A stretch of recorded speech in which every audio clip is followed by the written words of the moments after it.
Today, we're going to be going over every single gadget and star power removed in Brawl Stars, so let's just get started with all the gadgets. First up, we have Power Surge, which was a gadget for Surge, and it was his first one, with him having it at launch. And this one was quite controversial, with some people saying it was completely broken and overpowered, while others were saying that it was fine. This gadget will let him teleport 3 tiles ahead of wherever he was facing, and you could basically just use this without any sort of delay or cooldown, and it was a really good way to just get around places. But obviously it was much stronger when used in actual combat situations. And personally, I definitely do think that this gadget was extremely powerful and definitely deserves to get removed, and I really don't get why anyone would think that it was balanced in any way. One reason for this is because this gadget would literally let him teleport through walls and just surprise enemies, and there was very little they could do. I forget what the exact numbers were, but basically if the enemy brawler has less than somewhere around 4,500 health, then they would just almost instantly die because you could unload 3 shots from Surge really fast, and unless you missed, you were almost guaranteed to kill the enemy unless they had some godlike reaction time. Plus, even outside of just murking unsuspecting brawlers, the teleporting was also a little too good at being able to gain and maintain control on certain maps, and especially for certain game modes like Gem Grab or Heist. And you were able to gain control since you could kind of be everywhere at once, and it was definitely very annoying to play against. And this gadget also had a very obvious use, which was just be able to run away quickly, which is also something that enemies just hated since you could teleport away from a fight if you were getting low, and if there was cover nearby, then enemies really couldn't do much other than just try and catch up. And I mean, all of that is essentially why the Power Surge gadget was so strong, and people had been complaining about it for so long. And we're asking for it to get nerfed, but it never did. And instead, like 2 years later, Supercell just completely reworked the gadget and turned it into something completely new that would basically give Surge 2 upgrades for 10 seconds. And even this was quite strong, so it ended up getting nerfed to just 1 upgrade, and I think it's fairly balanced now. But next up, we have Backup Mine, which was a gadget for Tick, and it was added in March of 2020 and was removed almost exactly 1 year later. What this gadget did was make Tick dash forward, kind of similar to Surge's teleportation, and it placed a single mine that would do 700 damage. Yeah, I mean, that was about it. I suppose the dashing could be pretty useful, but him just placing 1 mine really didn't do much. I mean, what was a single mine going to do? This was a pretty useless gadget in my opinion, and I didn't really like it, but it was the only Tick gadget in the game for about 11 months, so I guess no one really had a choice in using it or not. And when Last Hurrah was added in April 2021, pretty much everyone would instantly switch over to it, and the Backup Mine gadget had really just become a meme because of how bad it was. And in March of 2021, just a month after Last Hurrah was added, Backup Mine ended up getting removed and got replaced with Mine Mania, which just made it so that Tick's next attack would shoot 6 mines, which was double the normal amount. And in all honesty, this wasn't too great of a gadget either, but I mean, it definitely was an improvement from Backup Mine. But next up, we actually have 2 gadgets that both belong to the same brawler, who was Penny, and both of these were removed at the same time during a massive rework of Penny, which also removed and replaced her previous star powers. But first up, we have the Pocket Detonator, and it was her first gadget since it came out in March of 2020 in the Gadgets update. What this gadget did was blow up her turret, and this would cause it to obviously deal damage and knock back whatever was around it. Plus, it could also blow up walls, which could be pretty useful. And the main sort of problem with this was that it was really just a gadget that you could only use in relatively close range situations, and its main purpose was really to just counter assassins like Edgar. And the problem with this was obviously that Penny was a long range brawler, so a gadget that helped with long range things will be more useful in most cases. And well, in a major rework in June of 2022, this gadget was changed, so it was now called Salty Barrel, and it was completely reworked so that it would drop a barrel that acted like a barrier to protect her, and it would also make her attack deal splash damage. And so this was obviously a much better gadget in my opinion, since it really played well into her long range by giving her protection and enhancing her attack.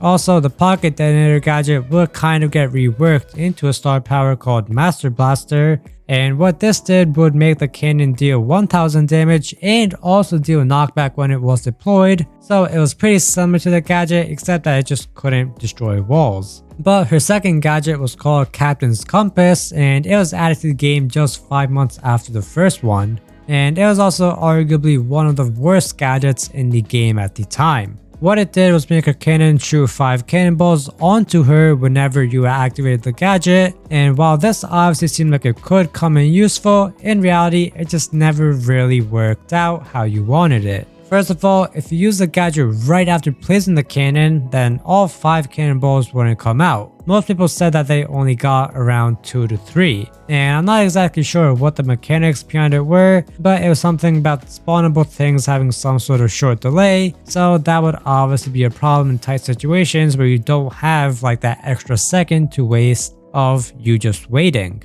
And therefore a lot of people didn't really like it. Plus the cannonballs would also just stop coming out after you died, so it wasn't even any sort of last ditch gadget you could use right before you knew you were going to die, because the cannonballs would just stop coming out and it would prove to be pretty useless. So it obviously ended up getting completely reworked and its name got changed to Trusty Spyglass, and it instead now made the cannon just shoot at every visible brawler in range. And this was definitely better than what it was before, but it was still just alright in my opinion and wasn't anything exactly too special. But next up we have Auto Aimer, which was a gadget for Piper, and this was basically removed just 2 months after being added in the gadgets update, and this was because it honestly just sucked. It shot 4 tiny bullets that would deal 500 damage each, and while they were advertised as homing bullets, they would really only ever hit their targets if they were moving in a straight line or were already very close to you. And even if they hit, then they obviously still didn't do much damage, so that gadget ended up being pretty useless since it really wouldn't help defend her, and if like a tank was already very close to her, then she was almost guaranteed to lose. So it ended up getting reworked just 2 months later, and while the name stayed the same, what ended up changing was that it was only 1 bullet now instead of 4, and it would do 100 damage, but it would also deal knockback and slow down whatever it hit. And this was way more useful than how the Auto Aimer gadget was before, and a ton of people were really happy with this change. But finally we have Heat Ejector, which was a gadget for Carl, and this one actually ended up getting worse after the rework. Originally it would drop hot rocks, and for every second an enemy was stepping on them for, it would deal 600 damage. And this was actually really good when you paired it with his super, as you would be able to get quite a bit of DPS if the enemy brawler stepped on the hot rocks. Plus, it was also really good on heists for stacking the damage onto the safe, which was really strong, but with the rework the damage wouldn't be stackable anymore, and instead it would just deal 1200 damage over a period of 4 seconds if someone stepped on the rocks just once. And this was really just such a nerf since obviously the gadget wouldn't be useful in heist anymore, which was the main thing it was really good for. But it has also been argued about whether or not the rework actually was a nerf, so let me know down in the comments what you guys think. But now let's move on to all the star powers. First up we have Poco's Swan Song, which was the first one to ever get removed. It was one of the original star powers that came out in the star power update, and not many people seem to really know about it. This is because it just wasn't really that good, which is why people just didn't use it, and is why it got removed after only 11 days of it being out. How it worked was that once Poco died, he would play a song called the Swan Song, and this is what would give all nearby friendly brawlers 1000 health. And this was a pretty bad star power for multiple reasons. First of all, it just wasn't useful in solo game modes since at the time there's only 1 star power available, meaning you had to pick this one and it just wouldn't help in solo situations or anything, which sucked. Plus, in order for the star power to work, you actually had to die, meaning it couldn't actually help you in the game. It would only help teammates that were near you, and this overall made it pretty useless. and is why it got removed literally 11 days after it was added. It would end up getting replaced with another star power called the Capo, which was much better than the Swan Song because this allowed you to actually provide value while you were still alive, and is the reason why this star power is still in the game. But next up we have Extra Life, which was a star power for 8-bit, and this was one of the most hated and most OP star powers to have ever existed in the game. This star power literally would give 8-bit an extra life, which is how it obviously got its name. And while this wasn't too OP in the 3v3 mode since respawning already existed, in Showdown it was just extremely OP and broken because, well, you had 2 lives in a game mode with no respawning. This basically just gave you such an insane advantage over everyone else since you could almost guarantee a win every game. All you had to do was just camp for a bit and wait it out to the final zone, since you would have 2 lives to kill 1 or 2 enemy brawlers, and there was really no way you could lose unless you were just bad at the game. And I mean, you could also just play it super aggressive and attack everyone, since you knew you had a second life to fall back on if you ended up dying. And this overall just made this an insanely broken star power that everyone who didn't play 8-bit just absolutely hated. And considering how strong it was in the game for quite a while. But it just kept on getting more and more nerfed, but eventually Supercell gave up since there's no way to make it not OP without removing it, which is what they did and replaced it with Plugged In, which just gave him a speed boost when he was near his turret. And this was a much more tame star power, and I think most people definitely preferred this over Extra Life. But next up we have Pat on the Back, which was a star power for Jean, and it was arguably one of the worst and most hated star powers when it was introduced, and is why it was also removed just 3 weeks later. What this star power did was just heal a friendly brawler for 2000 HP. I mean, that was literally it. There wasn't much else to it, and one massive problem with it was that it was just extremely situational. I mean, how often is it that you need to give your teammate 2000 extra health in order for them to win a fight or something? Like, it could definitely be useful in those situations, but those were also just rare and it wasn't really anything worthwhile having. Plus, it also kind of clashed with the super, since that is supposed to bring in an enemy to make it easier for you to kill them, but this star power would do nothing to help with that.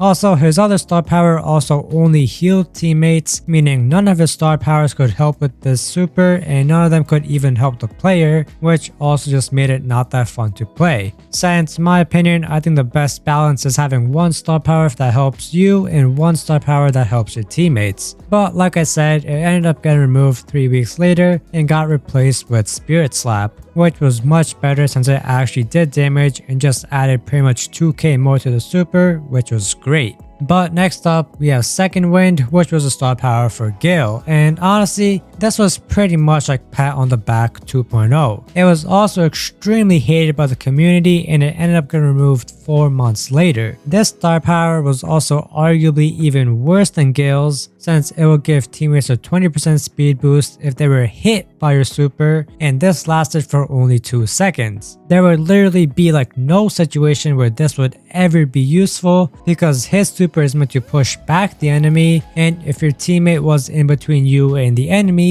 what would happen is that the enemy gets pushed back farther from your teammate, but they get a speed boost and those kind of cancel each other out, and at the end of the day literally nothing good happens. And so it obviously got removed and instead replaced with Freezing Snow, which was better since it slowed down the enemy for 0.3 seconds, which did much more than speeding up your teammates. But next up we have Honeycomb, which was a star power for Bia, and this was also a bit controversial within the community. This star power basically gave her an extra life, but it was in the form of her staying at 1 HP for like 3 seconds before losing that immunity, and then suddenly she would be dead unless she had managed to kill the opponents, which was somewhat unlikely. Personally, I think it was really just a good star power for solo showdown at the end of the game to get you that little bit of immunity you needed to get a first or second place finish. But outside of that, it was wasn't all that great, and it would end up getting replaced with Honeycomb, and this was also just as, if not more, controversial than Honeycomb. What this star power did was give Bia a 20% shield when her attack is supercharged, and this shield would stay until she used her attack. And after some time, this was also increased to a 30% shield. And this was just an annoying star power to face against because Bia would be taking less damage, of course, and this always gave her the upper hand in solo showdown in most cases. Plus, people also didn't like it just because of her first star power, which basically rewarded you for missing, and overall it just made Bia be seen as an annoying brawler to play against because both her star powers were just annoying to deal with. But next up, we've got Tin Can, which was a star power from Mr. P. This star power made it so that his home base would have 3000 more health, but this wasn't really all that useful. I mean, its purpose was to make it so you can push further and for longer, which kind of worked, but it just wasn't all that effective, and therefore it obviously got removed. And it would get replaced with Revolving Door, and this was a star power that also actually changed as well, but just kept the same name. Originally, it made porters spawn 3 seconds faster, meaning they went from 4 seconds all the way down to 1, meaning as soon as one died, another one would almost instantly come to replace it, which is why it was called Revolving Door. But this was just a little too overpowered, and is why it ended up getting reworked to just make the porters deal more damage and have more health, which was still good, but definitely not as strong as making them spawn almost instantly. Next, we have Balls of Fire, which was a star power for Penny. What did this was turn the cannonballs from her turret into fireballs, which would set the ground on fire in a circular area for 3 seconds, and it will deal 400 damage per second. And this star power kind of got removed and kind of didn't. So basically, the fire area ability was just turned into a part of her super, meaning that it would now always just shoot fireballs normally, no matter what star power you had equipped. And it got renamed to Master Blaster and got changed so that now the cannonball would do 1000 damage and also provide knockback, meaning it had somewhat of the same purpose as before, since her Balls of Fire star power was mainly used to keep enemies back because it created a burning radius where you couldn't go, and this could be good for game modes like Hot Zone or something similar. And as most of you are aware, Master Blaster also is kind of similar since it knocks them back, but it's definitely not as strong as Balls of Fire was. Also, in the same update that removed this star power, her other star power, Last Blast, was also removed and replaced with Heavy Coffers, but personally I don't think this was as interesting, so it's not a part of the main list. But finally, we have Incenary, which was a star power for Brock. This star power made it so his rockets left burns wherever they impacted, and if an enemy stepped onto them, then it would do some damage over time. And this was a pretty iconic star power that had actually been around for over 4 years before it ended up getting removed. I'm not really too sure as to why they removed it, since it seemed pretty balanced and unproblematic to me, but it did end up getting removed and got replaced with more rockets, and the name pretty much gives it away, since this star power just made it so Brock could fire 4 more rockets with his super, and this was pretty useful. Overall, I think this was probably the most balanced change, since both of these star powers were balanced themselves, and there wasn't too big of a difference in the power of one versus the other. But that's it for this video. Hope you guys enjoyed, and I'll see you in the next one.